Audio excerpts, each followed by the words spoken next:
Next क्वेश्चनमा रहेको छ For the past 3 years, real estate price of one area of a country which has been increasing at an exponential rate 4%. यानी I को value देखो सा 4%, okay, per year. A home was purchased 3 years ago for rupees 1,20,000. Okay, यो भनेको 3 year अगाडि किनेको हो. Suppose this one is original price, यो चाहिँ ओरिजिनल प्राइस छ, V0 छ. नम्बर एमा what is the estimated value today भनेको आजको भ्यालु कति छ, 3 year पछिको भ्यालु कति छ त्यो हामीलाई फाइन्ड आउट गर्नुपर्ने. 3 साल अगाडि किनेको थियो त्यो भनेको ओरिजिनल प्राइस भयो र 3 साल पछि भनेको आजको भ्यालु कति निकाल्नु पर्ने. So time is equal to कति हुन्छ, यहाँनिर 3 हुन्छ. नम्बर बीमा assuming appreciated growth continuously at the same rate what will be its value 5 year from today र 5 year पछिको भ्यालु निकाल्नु पर्ने. So again t is equal to के हुन्छ, 5 year हुन्छ. यहाँनिर फर्मुला समटाइम इक्वेसन दिएको हुन्छ, समटाइम इक्वेसन दिएको हुँदैन. So you have to remember that equation. So let's take a start here. Original price के छ यहाँनिर, $1,20,000. So we have to write here V0 is equal to $1,20,000. Okay up to here. Now time is equal to 3 year. हामीले के निकाल्नु पर्ने, 3 years अगाडिको price छ. Number एमा what is the estimated value today, आजको भ्यालु निकाल्नु पर्ने. So time is equal to 3 we have to write here.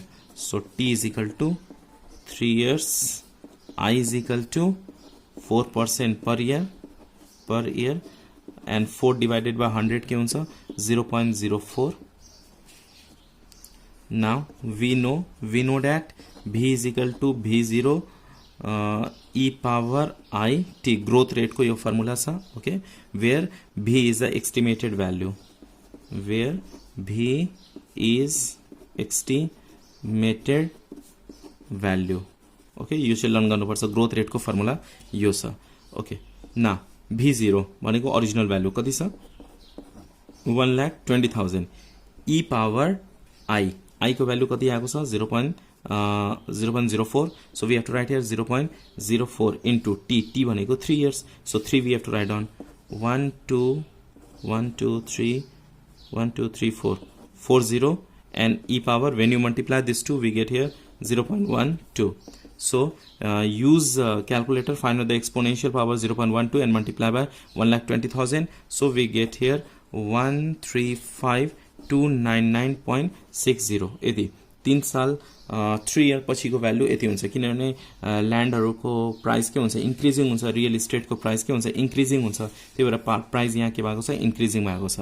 Okay, so this one if decreasing छ भने, जस्तो अब कुनै पनि मसिनरी प्रोडक्टको डिक्रिजिङ छ भने यहाँ के हुन्थ्यो, माइनस हुन्थ्यो, माइनस IT हुन्छ. Okay, minus IT. इन्क्रिजिङ छ भने पोजिटिभ हुन्छ, डिक्रिजिङ छ भने नेगेटिभ हुन्छ, यहाँ माइनस IT हुन्छ. यति त हो formula. You have to learn this formula. Okay, now यो भयो क्वेसन नम्बर ए को. What is the estimated value today, टुडेको भ्यालु के हुन्छ, $1,35,299.62. नम्बर बीमा assuming the appreciated growth rate at the same rate what will the value 5 years from today. Okay, आजदेखि 5 year पछिको value भनेको ओरिजिनल भ्यालु कति छ, यति छ. आजदेखि 5 year पछिको भनेको टोटल इयर कति भयो, ट्राई टु अन्डरस्ट्यान्ड हियर. हामीले यहाँनिर आजको भ्यालु निकाल्यौँ भनेको 3 year पछिको भ्यालु निकालेको छौँ. ओके, इफ 5 year पछिको भ्यालु निकाल्नु छ भने if we will take original value, त टोटल कति भयो, यहाँदेखि ओरिजिनलसम्म निकाल्न, आजको भ्यालु निकाल्न 3 year युज गरेको थियौँ र आजदेखि फेरि 5 year को युज गर्नु पर्यो भनेको टोटल इयर कति हुन्छ, 8 हुन्छ.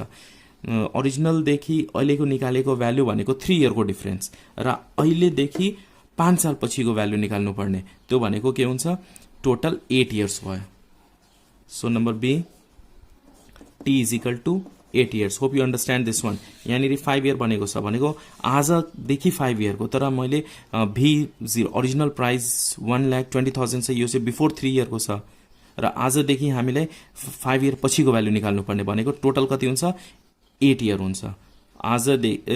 3 year अगाडिदेखि आजसम्मको 3 year र आजदेखि 5 year पछिको भनेको यो 5 year र पहिलाको 3 year भनेको total 8 year. So just when t is equal to this,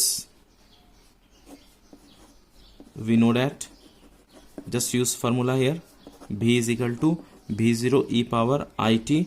V0 we have to find out.